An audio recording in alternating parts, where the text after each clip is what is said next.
Hello, my friends. Welcome back to another episode of Connecting the Body, Mind, and Spirit.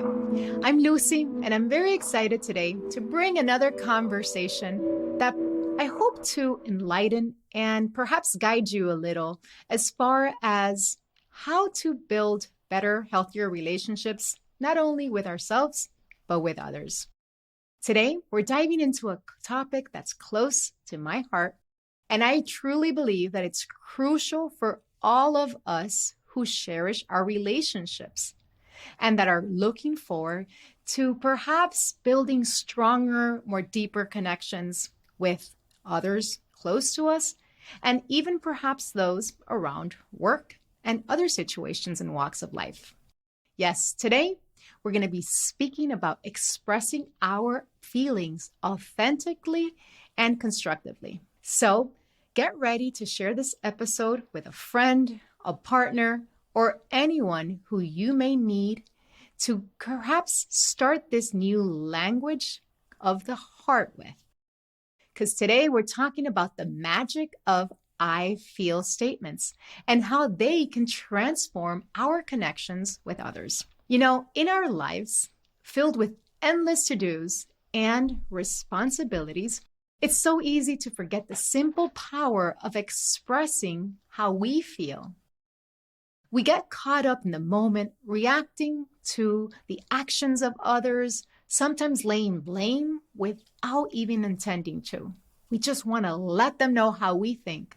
But what if I told you that there's a way to communicate that can open doors that will help us feel more listened and valued, perhaps? A deeper understanding and creating stronger bonds.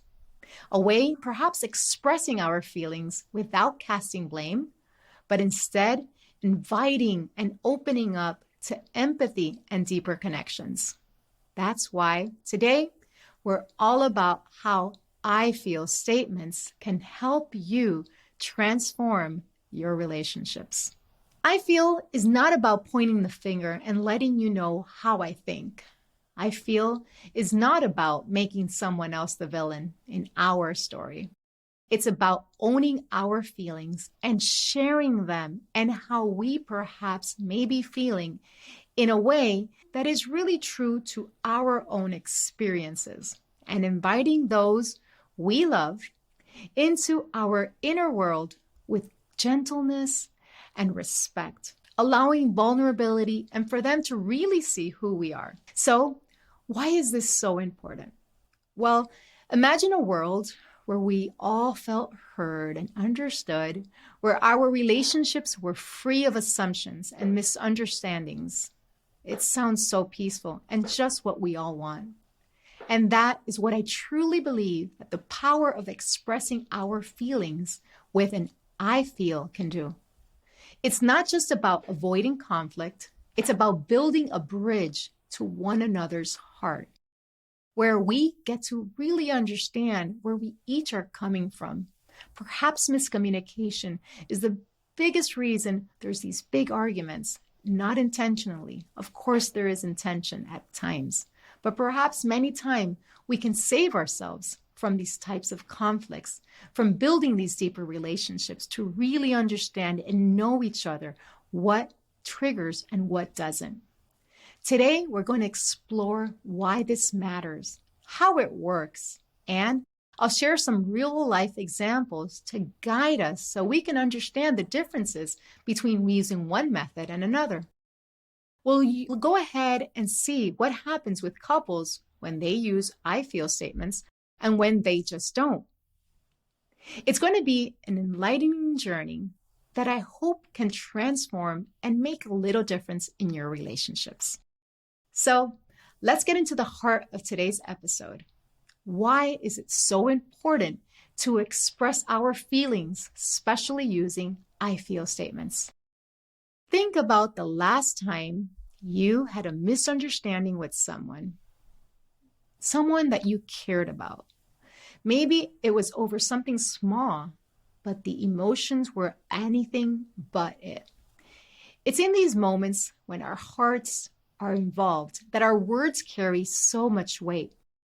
Using I feel statements is like opening a window into our soul. It's not just about saying what's in our mind. It's about revealing our heart's true emotions. And here is the beauty of it. When we speak from our hearts, we're not just communicating, we're connecting. We're saying, this is me. This is me being vulnerable and opening up to my true feelings. This is how I feel. And there's something incredibly powerful about being seen in that way. Now, you might wonder why the emphasis on I feel instead of how you make me feel. It's a fair question. The thing is, when we say you make me feel, we're just handing over the keys to our emotions to someone else. We're giving them the power, when in reality, and the truth is, our feelings are ours. They make up and they come from our own experiences, our family, our genetics, and many other parts. And by saying I feel, we're taking ownership of our emotions. We're acknowledging that while someone's actions may influence how we feel and react, is really up to us. This shift might seem small, but it's impactful and monumental in everything that we say from that point on. It transforms conversations from potential battles into opportunities for growth, for understanding ourselves and understanding others. Instead of putting walls up, we're building bridges. And in doing so, we're not just improving our relationships, we're nurturing our own emotional well-being. We're validating ourselves. We're starting with understanding ourselves. So, why is this so important in our relationships? Well, because it fosters empathy. It fosters understanding and ultimately love, because it allows us to see each other and understand each other a little more. When we express our feelings openly and responsibly, we invite others to understand our perspectives. We create a safe space for emotions to be shared, which is the foundation of any strong relationship. It's about more than just avoiding conflict. It's about deepening these connections. It's about moving from a place of blame and misunderstanding to a place of compassion and empathy. And that, my friends, is a beautiful place to be. However, make sure that when you share the I feel statements, allow the other person to perhaps listen to you. But at the same time, you slow down and listen perhaps to what they have to share. As we move forward, keep this in mind. Expressing our feelings, especially through I feel statements, is a gift that we give to ourselves and our loved ones. It's a step towards a more authentic connection. And that is what we're all seeking. Now that we've touched on the why, let's dive into how. How do I feel statements work to transform these conversations and relationships? It's like that magic word, and it really does work. But there's a science and psychology behind it. When we start a sentence with I feel, we're doing something profound. We're not just sharing our thoughts, but we're opening the doors to our emotional world. And here's the kicker. By doing so, we automatically reduce defensiveness in the other person that we're talking to. It's like saying, I'm not attacking you. I'm just sharing a part of me.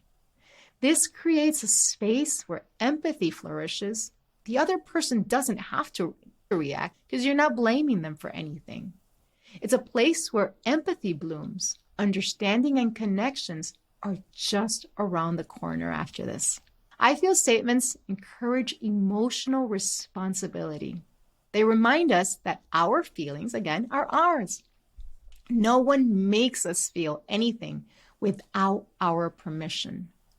This perspective is empowering It reminds us that we have the choice in how do we respond to the world around us. But how do you craft these I feel statements? It's simple, yet very profound. Start with the word I feel, followed by a genuine emotion. Make sure you're familiar with the many emotions that are out there. Perhaps bring up a sheet of paper and learn a little bit more about emotions. Connect, journal, breathe, practice mindfulness so you can be in tune to what it is that you're truly feeling about this situation. Then, if necessary, you can add why you feel that way, focusing on your experience without attributing any blame. It's about sharing with others how you're seeing this information, how you're feeling it from your perspective, from your background, from your family history. For example, instead of saying, "You never listen to me," try, "I feel unheard when I share my thoughts, and it makes me feel lonely, isolated." You see the difference? The focus shifts from accusing someone for doing that intentionally to us to sharing how we're receiving it. From conflict to understanding. This method doesn't just apply to negative emotions. It actually also helps with positive feelings. With I feel statements, these can be amplified with joy and appreciation in our relationships. Imagine the difference between a simple thank you and "I feel so appreciated when you do that for me." It really makes me feel special. It really means a lot to me. This one not only expresses the gratitude, but also reinforces the positive behavior, nurturing a cycle of appreciation and kindness, allowing the other person to do more of this, focusing on the good instead of the bad. So, I invite you to practice this language with me. Think of it as a journey to a more authentic, emotionally intelligent you. And remember, every great journey begins with one single step. So let's take it together going forward, and let's dive in to compelling, perhaps real cases so you can see the difference, perhaps in a couple's dynamic. So let's start with a story that perhaps will give us a little more insight on the differences that we could experience. And let's say Sarah and Alex, they've been living together for a few years. Alex comes home late, perhaps later than expected. And Sarah immediately confronts him. "You're always late. You don't respect my time and our plans together. It doesn't mean anything to you." Alex immediately will feel attacked, perhaps starts getting defensive and says, "I'm working really hard for us. You don't appreciate anything that I do." The conversation spirals into a heated argument, leaving both feeling misunderstood and resentful. Nobody heard anybody, and perhaps they both had valid points. In this scenario, accusations and blame creates a barrier of understanding. Neither Sarah nor Alex felt heard, and their emotional distances just start growing apart. Now, let's take the same situation with a different approach. By the way, this could be used with our kids. It could be used at work. Obviously, always understanding that we cannot control anybody else's answers, but it does allow us a space for us to do our part. This time now, let's look at Alex arrives home late, and Sarah says, "I feel worried and disappointed when you come home late without just calling me or letting me know. It makes me feel that you don't care. It makes me feel like our shared time just isn't important to you. I feel lonely." Hearing this, Alex realizes the impact of his actions. He responds with, "I'm sorry. Time just flew by and I didn't realize. I've been very stressed with work. I have this deadline and it's been so difficult. I feel very overwhelmed at work, and I didn't want to burden you with it. But I see now that I could have just called, and next time I'll go ahead and do so. This conversation opens a pathway to understanding and empathy.